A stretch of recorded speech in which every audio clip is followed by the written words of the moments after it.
OEA moving into the mid-afternoon hour on Wall Street, and the tone here is calm, confident, and maybe a little too relaxed as we coast toward the end of 2025. I'm Grant Mercer.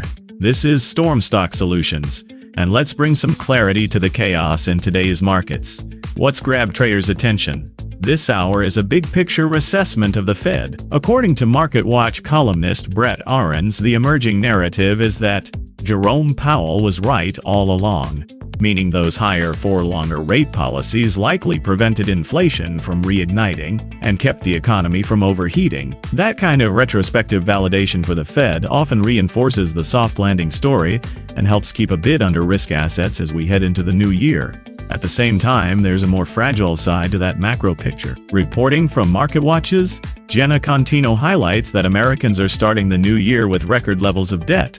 Even if the Fed's pace of easing is modest, stretched credit card and auto borrowers are still under pressure. For markets, that's a reminder that beneath strong index levels, the consumer balance sheet is a key swing factor for 2026 growth. On the opportunity side, there are two themes getting constructive attention. First, that Powell piece is being read as a green light, at least for now, for the idea that the Fed may have stuck the landing, a backdrop professionals often see as supportive for equities and credit, so long as inflation expectations stay anchored. Second, MarketWatch's Beth Pinsker has a widely shared piece on solo 401ks for side hustles and the potential to boost tax-advantaged savings up to the higher limits. While that's more personal finance than pure trading, when people feel empowered to save and invest, it tends to feed into the longer end-term participation in these markets.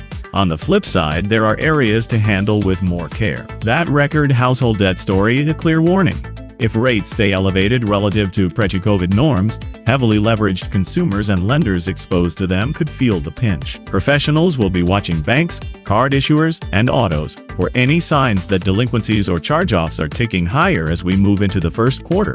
Under the radar, there are a few background stories I'm keeping on the watch list. MarketWatch's Joseph Adinolfi points out that Wall Street's fear gauge, the VIX, is on track to finish 2025 near its lowest level since late 2024. Low volatility can be a comfort, but historically it can also mean traders are overlooking some big risks. If that gauge suddenly spikes, it could be a sign sentiment has shifted from complacency to concern very quickly. I'm also watching the flow of pieces around taxes and planning, including Alessandra Melito's story on pricey Roth conversion advice, because they speak to a broader theme: investors looking for yield, tax efficiency, and safety after a volatile couple of years. And globally, Tanner Brown's piece on Western consumer brands still struggling to fully understand Chinese consumers is another reminder that big multinationals in coffee, quick service, and premium treats are facing a tougher, more competitive environment overseas. If those margins get squeezed,